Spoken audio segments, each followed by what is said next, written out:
اللہ پاک اور انسان کے درمیان ایک خوبصورت رشتہ ہے، لیکن انسان کی کچھ کمیاں، کچھ کوتاہیاں یعنی کہ گناہ کر جانا جو ہے نا، وہ اس رشتے میں بہت بری طرح خرابیاں پیدا کر دیتا ہے۔ اللہ تعالیٰ نے ہمیں اشرف المخلوقات بنایا، ہمارے لیے قرآن شریف اتارا، اور قرآن میں جگہ جگہ اللہ پاک نے فرمایا استغفروا ربکم انہ کان غفارا، اور اللہ تعالیٰ معاف کرنے والی ذات ہے۔ پھر اللہ نے فرمایا ان اللہ یحب توابین، اللہ تعالیٰ توبہ کرنے والوں کو پسند کرتے ہیں۔ تو میرے پیارے بہن بھائیو، استغفار جو ہے نا، وہ صرف اور صرف گناہوں سے معافی کا نام نہیں، ہاں گناہوں سے معافی کا زبردست وظیفہ استغفار ہے۔ اور ساتھ ساتھ جو اللہ تعالیٰ ہمیں دن رات نعمتیں دے رہا ہے، چلنے پھرنے کی، کھانے پینے کی نعمتیں، زندگی گزارنے کی، یہاں تک کہ سانس تک لینا ایک خوبصورت نعمت ہے جو اللہ نے ہمیں دی ہوئی ہے۔ اور ہم جو ہے نا کہتے ہیں کہ ہم جب گناہ کریں گے تو استغفار پڑھیں گے، یا ہم نے گناہ کون سا ہی کیا ہے جو ہم استغفار پڑھیں؟ تو میرے پیارے بہن بھائیو، استغفار جو ہے نا وہ الحمدللہ ہر مسئلے کا حل ہے۔ حضرت حسن بصری کے پاس بہت سارے آدمی آئے، ان کا غلام ان کے پاس بیٹھا دیکھ رہا تھا۔ ایک آدمی آیا، اس نے کہا کہ حضور بارش نہیں ہو رہی، کوئی وظیفہ بتاتے ہیں۔ انہوں نے کہا کہ استغفار پڑھیں۔ ایک آیا، اس نے کہا کہ میری اولاد نہیں ہے، انہوں نے کہا استغفار پڑھو، سارا دن استغفار پڑھا کرو۔ پھر ایک آدمی آیا، اس نے کہا حضور مجھے کوئی وظیفہ بتائیں، میں چاہتا ہوں کہ میرے پاس باغات ہوں۔ تو انہوں نے فرمایا کہ آپ سارا دن استغفار پڑھا کرو۔ تو غلام بیٹھا یہاں دیکھ رہا تھا، تو اس نے کہا کہ حضور آپ کے پاس جتنے بندے بھی آئے، آپ نے سب کو استغفار کا کہا؟ تو انہوں نے کہا جی یہ میں نہیں کہہ رہا، یہ تو میرا اللہ فرما رہا ہے سورہ نوح میں کہ استغفار پڑھو، میں تمہیں باغات دوں گا، میں تمہیں بیٹے دوں گا، میں تمہیں پھل دوں گا، میں تمہارے لیے نہریں بہا دوں گا۔ یعنی اللہ پاک نے استغفار سے آسمان اور زمین کی نعمتوں کو معلق کیا، اور پھر وعدہ کیا کہ تم استغفار پڑھو گے تو میں تمہیں دوں گا۔ نحمدہ ونصلی علی رسولہ الکریم، اما بعد فاعوذ باللہ من الشیطان الرجیم، بسم اللہ الرحمن الرحیم۔ کیسی ہے میری پیاری سی یوٹیوب فیملی؟ امید ہے آپ سب ٹھیک ہوں گی، خوش ہوں گی، کیونکہ الحمدللہ میری پیاری پیاری جو بہنیں ہیں وہ استغفار اور درود پاک کا اہتمام کرنا شروع کر دیا ہے انہوں نے۔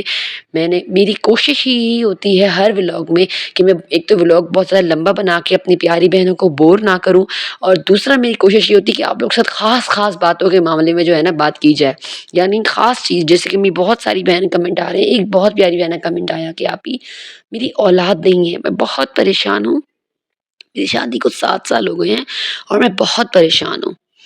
تو نہ میں نے ان کا کمنٹ پڑھا پورا، انہوں نے بتایا مجھے اپنے بارے میں، اور یقین کریں میرا دل اتنا خفا، میں آپ کو بتا نہیں سکتی۔ لیکن یہ بھی یار اللہ کی دین ہے۔ میری پیاری بہن اگر آپ مجھے سن رہی ہیں تو میں آپ کو یہ کہنا چاہوں گی کہ دیکھیں یہ جو اولاد ہوتی ہے نا، یہ بھی اللہ تعالیٰ نے استغفار کے ساتھ جو ہے نا، اللہ تعالیٰ نے اس کا باندھ دیا ہے۔ وہ آپ دن رات استغفار پڑھیں، چلتے پھرتے اٹھتے بیٹھتے استغفر اللہ استغفر اللہ، دل کے ساتھ ہونا چاہیے۔ دیکھیں زبانی کے استغفر اللہ استغفر اللہ استغفر اللہ پڑھیے نہیں، ایسے نہیں پڑھنا ہے آپ نے ہر ورڈ کو آرام سے پرسکون طریقے کے ساتھ اللہ کا ڈر دل میں رکھتے ہوئے اپنی غلطیاں، یعنی یہ نہیں کہ میں نے کون سی غلطی کر دی، نہیں، اللہ تعالیٰ میں خطاؤں کا پتلا ہوں، مجھ سے غلطی، حدیث میں آتا ہے نا، نبی پاک صلی اللہ علیہ وسلم نے فرمایا کہ کل بنی آدم خطاء وخیر الخطائین التوابون، اللہ تعالیٰ کمی بیشی معاف کرے۔ نبی علیہ وسلم نے فرمایا کہ ہر بنی آدم یعنی آدم کا جو بندہ ہے نا، وہ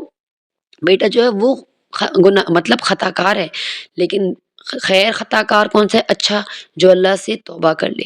تو میرے پیارے بہن بھائیوں، اب ہم نے یہ تو نہیں کہ میں کہوں کہ ہم نے بڑے گناہ کر لیے کچھ، لیکن دیکھیں استغفار جو ہے نا وہ دعاؤں کی قبولیت کا ذریعہ، کہتے ہیں نا کہ دعاؤں کے دروازے بند، قبولیت کے دروازے بند ہوئے ہوئے، ہم دعائیں کر رہے ہیں، ہماری دعائیں قبول ہوئی۔ دیکھیں دعا اپنے آپ میں بہت بڑی چیز ہے قبول ہونے کے لیے، لیکن دعا کو بھی تھوڑی کہتے ہیں نا پش کرنے کی ضرورت ہوتی ہے۔ وہ کس طریقے سے ہوگی؟ وہ دن رات استغفار پڑھنے سے ہوگی۔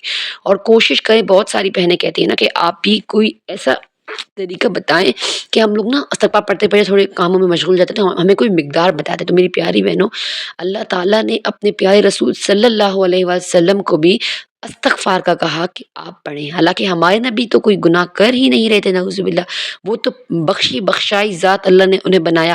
لیکن بات یہ ہے کہ استغفار صرف گناہوں کی بخشش نہیں ہے، استغفار نعمتوں کی بارش بھی ہے۔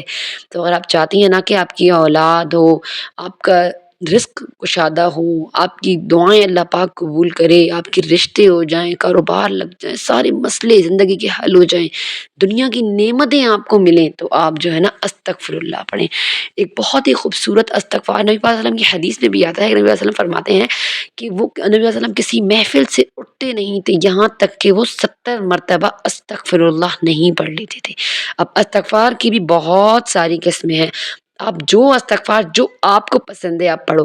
دیکھیں استغفار کا مطلب ہوتا ہے پچھلے گناہوں سے معافی، اور توبہ کا مطلب ہوتا ہے آنے والی زندگی میں گناہ کرنے کی نہ کرنے کی، اللہ تعالیٰ سے مطلب وہ کہ اللہ میں گناہ نہیں کروں گا، میں توبہ کر رہا ہوں، پکی والی استغفار۔ تو اب آپ نے کیسے پڑھنا ہے؟ استغفر اللہ و اتوب الیہ، اگر آپ دونوں پڑھیں گے تو بہت اچھا ہے، اور اگر آپ صرف استغفر اللہ پڑھیں گے تو یہ بھی بہت اچھا ہے۔ سبحان اللہ و بحمدہ، سبحان اللہ العظیم و بحمدہ استغفر اللہ، یہ آپ جو ہے نا پڑھنے کی ترتیب بنائیں، اور اس میں یہ جو ہے نا آپ دن میں اگر 70 مرتبہ 100 مرتبہ آپ پڑھتے ہیں تو ٹھیک ہے، اب آپ بڑھا دیں اپنی مقدار کو۔ آپ کو لگتا ہے کہ اللہ تعالیٰ دعاؤں میں تھوڑی تاخیر ہو رہی ہے، دیکھیں میری پیاری بہنوں، آپ لوگ یہ بہت جذباتی ہو جاتی ہیں کہ ہم دعائیں کر رہے ہیں، اللہ تعالیٰ تو ہمیں نہیں دے رہا۔ اور ایک تو بہن کا کمنٹ آیا، پچھلی ویڈیو میں نے بنائی تو ان کا آیا کہ نا میں نے تو یہ وظیفہ کر رہی ہوں، وضو کے بعد والا بھی اور دوسرا بھی، اور نا اللہ کرے اللہ دعا قبول کر ہی لے، اب تک تو نہیں ہوئی۔ یار میرا اتنا دل خفا ہوا، میں نے کہا یہ خود بھی ڈی موٹیویٹ ہیں اور یہ میری پیاری بہنوں کو بھی کمنٹ میں آ کے ڈی موٹیویٹ کر رہی ہیں، تو میری پیاری بہنوں ایسا نہ کیا کریں آپ لوگ۔ اللہ کی امید سے جو ہے نا آپ لوگ مایوس ہو جاتی ہیں، تو پھر دیکھیں کہتے ہیں نا کہ امیدوں سے ہی زندگی وابستہ ہے۔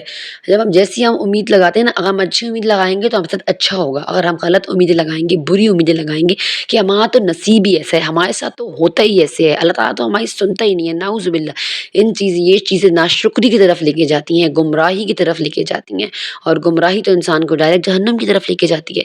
تو کوشش کریں کہ اگر آپ کو نہیں مل رہا تو بھی آپ اللہ کا شکر ادا کریں اور دعا کرتے رہیں، کیونکہ یہ جو دعائیں ہیں نا یار، جب ایک مومن اللہ سے مانگتا ہے نا، ایک فاسق فاجر کاذب مانگتا ہے تو اللہ کہتا ہے فرشتوں کو اس کو دو، اس کا مانگنا مجھے پسند نہیں آ رہا۔ اور جیسے کوئی مومن مانگتا ہے دل سے، ترساق سے مانگتا ہے، اپنی ندامت کے آنسو آنکھوں میں رکھ کے اللہ سے مانگتا ہے، تو پھر اللہ تعالیٰ کہتا ہے تو تھوڑا چھوڑو، یہ مجھ سے مانگے، مجھے اس کا مانگنا پسند آ رہا ہے۔ تو خیر ہے، تاخیر ہوتی ہے میری پیاری بہنوں، لیکن آپ نے اللہ سے مایوس نہیں ہونا۔ اور جو میری پیاری بہنیں کہہ رہی ہیں کہ ہماری اولاد نہیں ہے، ہم بہت پریشان ہیں، ہمارے لیے دعا کر دیں، دعا تو انشاءاللہ آپ لوگ کے لیے ہم کریں گے ہی یار، اللہ تعالیٰ دینے والی ذات ہے۔ لیکن دیکھیں آپ یہ سوچ لیں کہ اگر آپ کو اس یہ وظیفہ آپ کر لیں پہلے، جو ہمارے زکریا علیہ السلام نے کیا اللہ تعالیٰ سے کہ ربی لا تذرنی فردن وانت خیر الوارثین، تو ہمارے جو مفتی عالم الدین ہے نا، وہ کہتے ہیں کہ اس آیت کو کثرت سے پڑھنے سے بھی جو ہے نا اللہ تعالیٰ اولاد سے نوازتا ہے۔ زکریا علیہ السلام بوڑھے ہو چکے تھے، ان کی وائف جو تھی وہ بانجھ ہو چکی تھی، بوڑھی ہو چکی تھی، بچے انہوں نے کوئی امکان ہی نہیں تھا، لیکن اللہ سے انہوں نے یہ دعائیں آیات پڑھی تو اللہ تعالیٰ نے کو اتنی پسند آئی، اللہ نے قرآن کا حصہ بھی بنایا، اور اللہ تعالیٰ نے ان کی دعا کو قبول کیا، اور اللہ نے انہیں اولاد دی۔ تو میری پیاری بہنوں جن کے پاس اولاد نہیں ہے، ایک تو آپ نے یہ پڑھنا ہے ربی لا تذرنی فردن وانت خیر الوارثین، یہ قرآن کی ایک آیت ہے، ایسے پڑھیں، اور ہر وقت استغفار پڑھیں، ہر وقت یہ جو استغفار ہے نا، اور یہ جو درود پاک ہے، یہ اللہ کی طرف سے دیا ہوا خوبصورت انعام ہے ہم مومنوں کے لیے۔ میں کہتی ہوں جتنے پرسکون، جتنے پر امید، جتنی خوش ہم لوگ ہیں نا مومن، اتنی کوئی قوم بھی خوش نہیں ہے۔ تو کیوں؟ کیونکہ ہم اللہ سے استغفار کرتے رہتے ہیں۔ تو میری پیاری بہنوں، اب آپ نے مایوس بالکل بھی نہیں ہونا، آج ہی کوئی بھی گناہ خطا ہوئی ہے اللہ سے معافی مانگیں، اللہ کے آگے جھکیں، اللہ سے ندامت کے آنسو بہائیں، اور پھر آپ دیکھیں اللہ تعالیٰ آپ کو جو مانگیں گے وہ اس سے ضرور نوازے گا، اور اگر اللہ تعالیٰ آپ کو اس وقت نہ دے تو بعد میں بھی ضرور دے گا۔ یہ تھا میرا خوبصورت سا ولاگ، امید کرتی ہوں آپ لوگوں کو پسند آیا ہوگا، پسند آیا تو ویڈیو کو زیادہ سے زیادہ شیئر کرنا ہے، چینل کو سبسکرائب کرنا نہ بھولیے گا۔ السلام علیکم ورحمۃ اللہ۔